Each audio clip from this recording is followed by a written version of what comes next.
Hi, ഇന്നൊരു രാവിലത്തെ ഓട്ടപ്പാച്ചിലാണ് കേട്ടോ. അപ്പം രാവിലെ തന്നെ ഞാൻ ചായയൊക്കെ ഇട്ടായിരുന്നു.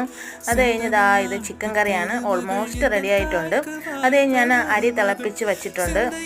പിന്നെ രാവിലെ ബ്രേക്ക്ഫാസ്റ്റിന് അപ്പമാണ്, മാവൊന്ന് കലക്കി വെച്ചിട്ടുണ്ട്. പിന്നെ തുണിയൊക്കെ ഒന്ന് നനയ്ക്കാനുണ്ടായിരുന്നു. അത് കഴിഞ്ഞ് ഞാൻ വന്ന് നോക്കുന്നുണ്ടായിരുന്നു ഇടയ്ക്ക്. അപ്പോൾ കല്യാണി നല്ല ഉറക്കമാണ്, ഉണർത്തണ്ട. അപ്പുറത്തെ മുറിയിൽ അപ്പു കിടന്ന് ഉറങ്ങുന്നുണ്ട്, അവനെ ഉണർത്തിയെടുക്കണം. അപ്പം അത് കഴിഞ്ഞത് അവന് ഞാനൊരു അപ്പം ചുട്ടെടുക്കുകയാണ്. അപ്പം അവന് ദോശ പോലെ ചുട്ട് കൊടുത്താലേ അവൻ കഴിക്കത്തുള്ളൂ. അപ്പോൾ അവൻ കഴിച്ചിട്ട് പോകുന്നുണ്ട് സ്കൂളിലോട്ട്. ഓട്ടോ വന്നിട്ടുണ്ട്. അപ്പോൾ അവന് ടാറ്റയൊക്കെ കൊടുത്തതിന് ശേഷം വന്ന് നോക്കിയപ്പോൾ കല്യാണി എണീറ്റു. അപ്പോൾ ഒരു ഗ്ലാസ് ചായ കൊടുത്തു. ഒരു കള്ള ലക്ഷണം കണ്ടോ കല്യാണിക്ക്. അപ്പോൾ ചായയൊക്കെ കുടിച്ച് കുറച്ച് കഴിഞ്ഞപ്പോൾ പിന്നെ ഞാനൊരു അപ്പം ചുട്ട് കൊടുക്കുന്നുണ്ട്.